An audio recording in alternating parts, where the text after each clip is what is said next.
Hey, Dr. Anica here. I am so thrilled to be with all of you again today, and I have a special treat today. I've got the nutrition twins, Tammy and Lisi. They are nationally renowned dietitians and nutritionists and certified personal trainers, and they are here to talk to us about how to eat better and how to move in the time of COVID. Thank you, ladies, for being with us today. Thanks for having us, Anica. Yes, we're so thrilled to be here. Of course, and I'm so thrilled to have you. So we're going to dive right into it. My first question to you is that it's a really strange time for all of us, and adjusting to practically doing everything from our couches is a little bit tough. I mean, we don't really have a lot of the things that we're used to. And I know for some people it's been branded as a time to reset and to perhaps establish newer, healthier habits and maintaining them and with some kind of regularity. But sadly, not everybody knows how to do it or how to keep it up after you've started. For you guys, given your own past experiences and your knowledge of this topic, what are some things that people generally get wrong when they're first starting to establish healthier eating and exercise routines? That's such a good question, and you're right. So many people have really good intentions right now. And first of all, for any of those people out there that have the extra time and are going ahead and going forward with it, more power to you. I don't know how you do it. I don't even have time to brush my hair anymore. I don't know. People who are cleaning their closets, I'm like, how are they? Like my closet's just like more and more crazy than ever before. So if you're one of those people and you're taking the bull by the horns already and making changes, that's amazing. But most of us are, not most of us, I should speak for myself. I'm feeling overwhelmed, and some of my clients tell me they're feeling overwhelmed.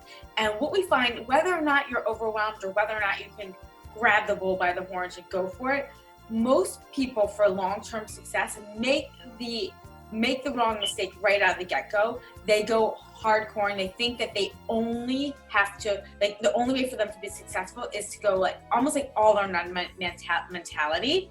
So it's like, I'm only going to get results if I cut out all carbs, I don't need any sweets, I go keto or do something extreme. And that's a mistake that a lot of people make.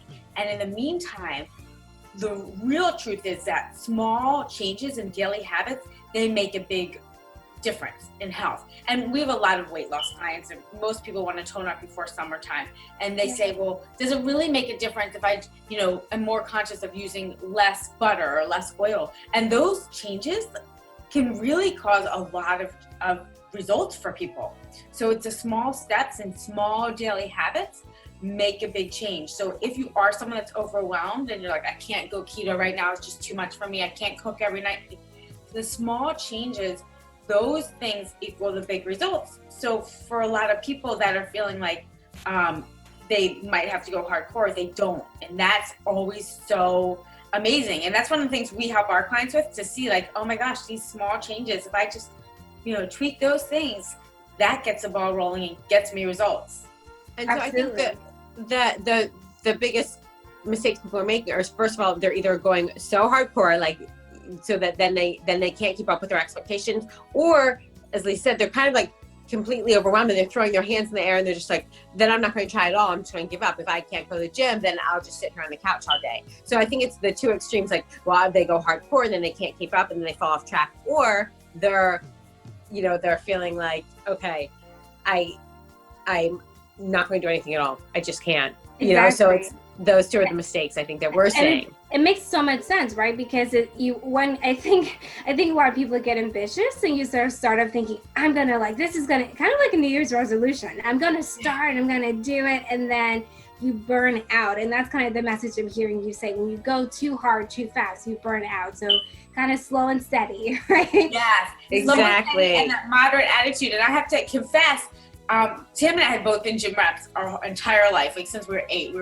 love working out, being so active. And then we got home quarantined. And the advice I give my clients is always this about the small steps and doing small things.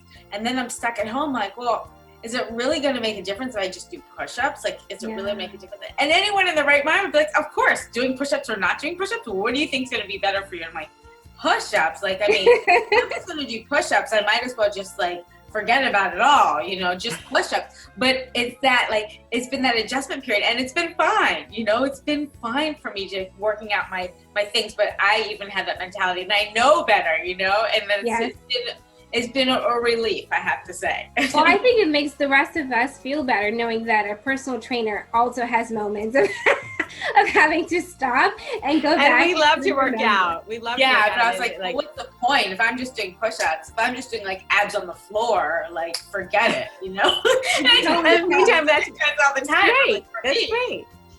So then that gets me to my next question, which is around the food piece, right? Because, obviously it's a high stress time for so many people. And I don't know if you've seen it, but there've been countless memes and commentary about all the weight gain that people are going to have at the end of all of this.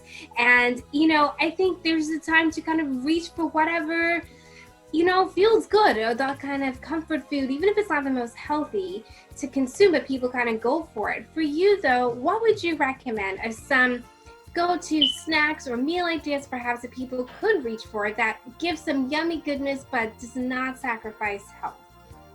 That's a great question. I mean, so many people are struggling with snacks right now because before they might have had a cup of tea at the office, and now they have a cup of tea and they're staring at their pantry and they're overloaded with food that they've stocked up on if they've been chips and cookies and everything else staring them down. Yeah. So one of the best things for a snack to keep in mind is really just truly making sure you're choosing a snack that keeps you feeling satisfied, because there's many snacks that you can eat a lot of calories that would cause weight gain, and they just give you a sugar high and a crash, causing you need more energy, which is quick sugar, so you crave sugar.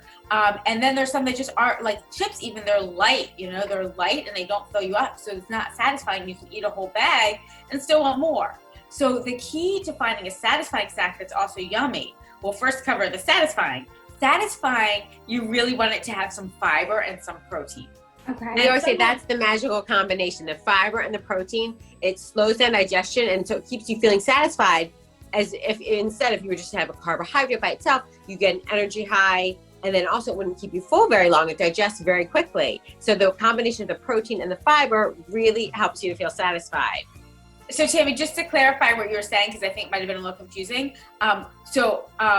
The fiber comes with a healthy carbohydrate. So that might be the whole grain, a fruit, or vegetable. So we think oatmeal, baked potato, actually. And a lot of people think that they can't have a baked potato. Yeah. And they think it's like the worst thing for causing weight gain. And the 3-ounce baked potato, which is like the size of this computer mouse, actually this is a big one, but that is a big one. But I have a very small hand, but like your fist, 3 ounce it's really just 100 calories. And so if you have a 3-ounce baked potato, it's so satisfying. You've got the wholesome carbohydrate. A lot of people think it's not.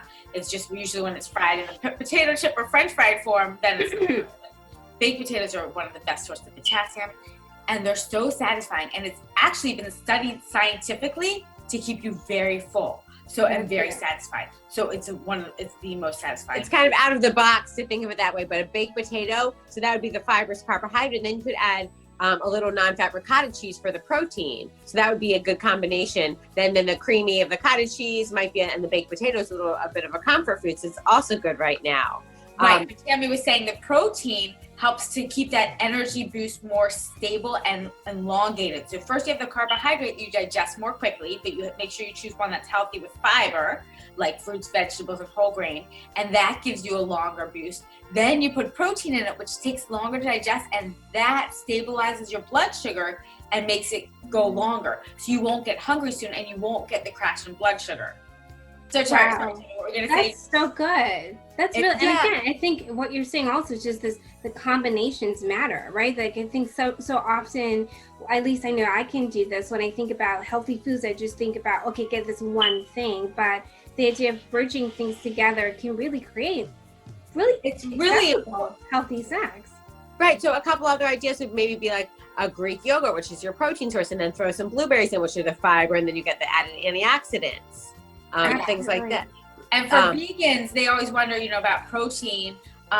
Something like oatmeal, people don't think of it for a snack, but one like half cup of oatmeal with some like a tablespoon of peanut butter mixed in. Those things really. Some of our vegans Right, or or nuts. They might want nuts in a piece of fruit. But some of our vegans actually like edamame. Sometimes they just find it very satisfying. And edamame, the neat thing there is that it's a combination of the protein and the fiber, so you get both.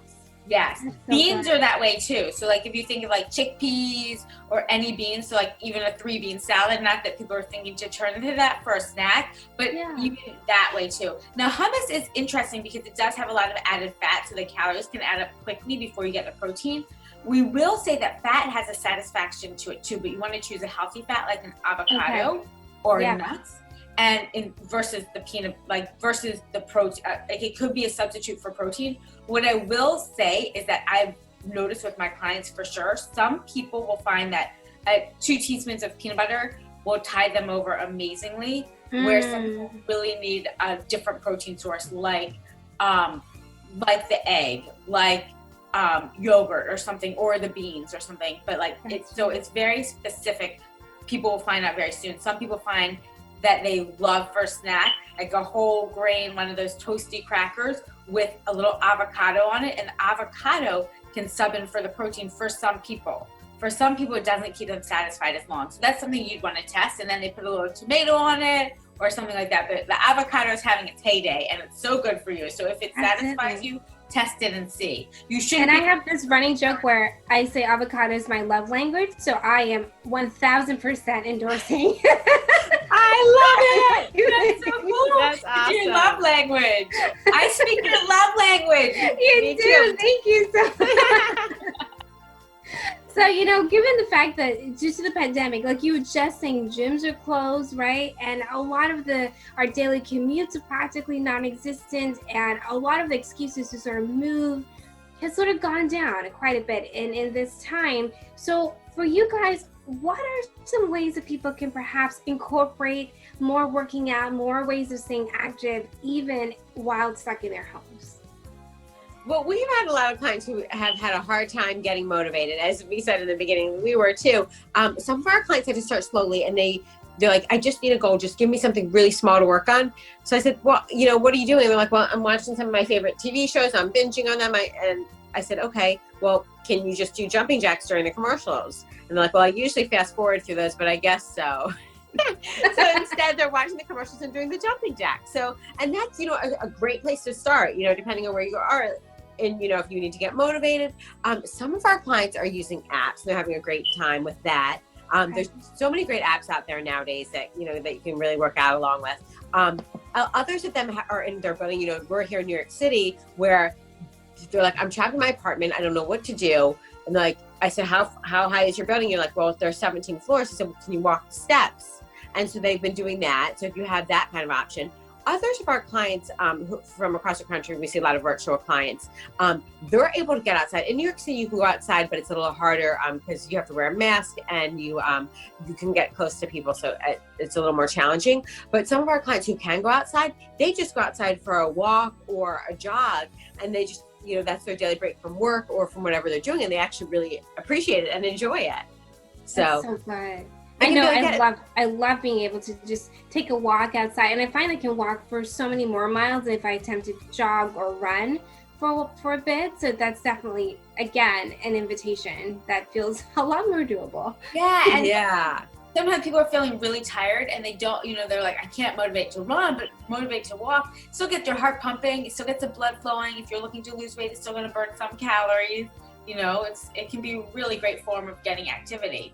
And the other thing that we hear a lot is that most people, and we're the same way, we love to work out, but getting started is the hardest part sometimes. So sometimes you get going, you're like, okay, I'm just going to walk today. And then once you get out there and your blood gets flowing, then you're like, oh, I actually can run today or jog, a little bit, or walk a little bit. And so you can actually do more. It's just getting started. Sometimes that's the hardest part. 100%. And that works even for therapy as well, right? Like just starting the behavior that we're talking about changing or implementing kind of gets the other things going. So I think you're absolutely right. Just making a little bit of that hurdle jump really gets everything else then going and makes success way more achievable for all of us. For you guys, is there like a website, a book, a resource that you would recommend for people to use that can, again, add to their efforts with improving their nutrition, improving their workout routines, again, in this time of COVID? Yeah, well, Go ahead, Tim. I was going to say, in terms of exercise, there's a lot of great apps. I was just trying to think of one for people who are trying to get motivated, but it actually gives you a good workout. There's one called 7, an app called 7, and it just goes for 7 minutes, but it's an entire body workout. So I think when people think of things like, okay, I can get an entire body workout in 7 minutes, I think it's really encouraging. So I just like the thought of that one, and it works your whole body, and you don't need any equipment. You can do it in your house, in your limited space, or however much space you have.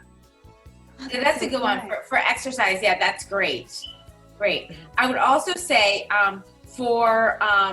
there's so many things like streaming. If you check your local TV stations, there are a lot of streaming exercise things, especially right now, or on the web, because so many gyms are offering like free online classes right now and that kind of thing, because everyone's just trying to help out as best they can. So just if you get a little creative and look around. But Tammy, I like that one that you said. Yeah. And when it comes to nutrition and fitness, on our website, we have a lot of great nutrition recipes and tips, nutritiontwins.com.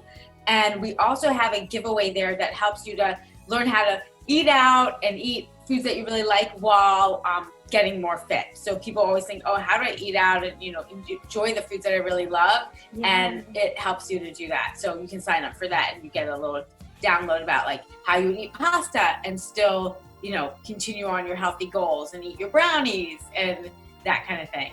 Absolutely. And I was going through your website recently and I was so excited because it made me feel confirmed and validated in my own behaviors. But I usually don't use salt when I cook, and you said use lime, and I'm like, I do that all the time.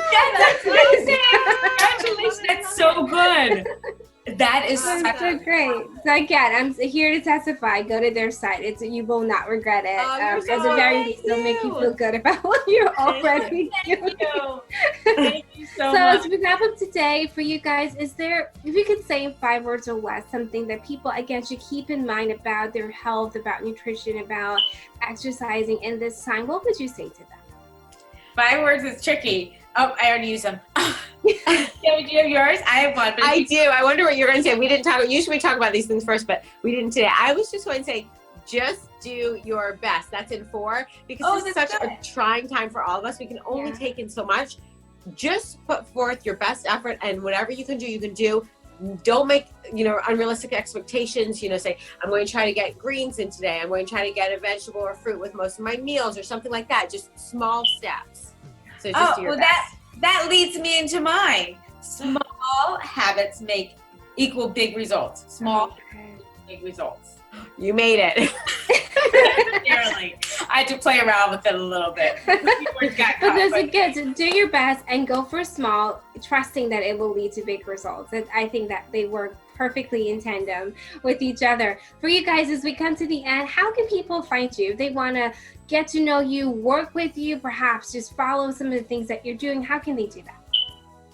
Thanks for asking. They can definitely go to our website, nutritiontwins.com. And we have several books out. We do have our most recent one, the Nutrition Twins Veggie Cure, although they probably wouldn't be contacting us through that. So probably our website, but we're also on Instagram, Nutrition Twins, Facebook, the Nutrition Twins, and Pinterest is our big one, Nutrition Twin. Twin? Sammy, did you make a mistake? Yeah, it was me. And for everyone watching, I'll be sure to put those links, all of them, into this post, along with all the resources like 7 and the others that they've mentioned in here, just so you can easily access them. Tammy and Lizzie, thank you so much for coming on. Thanks, Anica. Thanks so much. It was our pleasure. It was so much fun. Thank you. Same here. And to all of you watching, again, I really do hope that you took some gems away with you. Again, small and steady wins the race, and just do your best. I think those are beautiful words for us to end on. Until the next time, we'll see you. Bye.